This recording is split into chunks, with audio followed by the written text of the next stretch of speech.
I solve people problems, whether it's individual or two people together, the team, or the whole org. It doesn't really matter because we need all those people to work better together. So we need individual leaders to be their best, and we actually need that collective of the team to be better. So to enact the kind of change that Julie has been able to do, she has to approach everybody very individually. And so that approachable mindset that she takes whenever she goes into a new engagement was really impressive. I use the ID because the ID is motivation. ID meaning instinctive drives. If you know why people do what they do, you can understand how they make decisions, you can understand what best looks like for them. Smart leaders don't surround themselves with people who are like them. Smart leaders surround themselves with people who are different.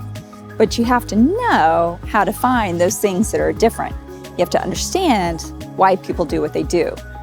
If you understand why people do what they do, you can find the right people for you to collaborate with. And what was valuable to the team was understanding that at the end of the day, every manager wanted the same end goal, but how they approached it, the whole process, the journey through getting to the end goal was different. And that again is something for people to keep in mind, right? That, as part of the same company, right? We all want to see the company to be successful, but there's different ways of getting to the end game.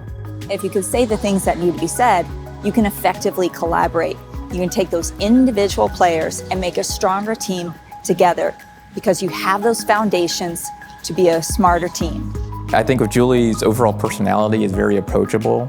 The way she structures things of, the workshops of greater teams and then some individual one-on-ones. We work together to define what that workshop would actually encompass, what the agenda would be, instead of just following a, typical HR blueprint, right? We can all read a book and it can dictate this is what you should do in what order, but in the real world, it's much more complicated than that. When you reach a certain leadership level, it gets really lonely because you can't necessarily talk to the people on your team. And sometimes in competitive work environments, you can't really talk to your peers. And sometimes your spouses are tired of it.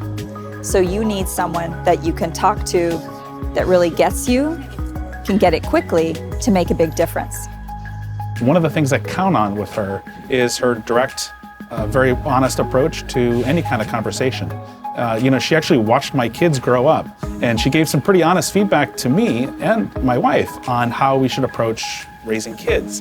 That's not too different from how you approach those kinds of difficult conversations at a big tech company or any of these other kinds of engagements. And I've watched them and I've benefited from them firsthand. And really, it's then knowing that she's in it for the long run. I take a complicated problem and I untangle it. So you have a solution that you can use that really works for the long term.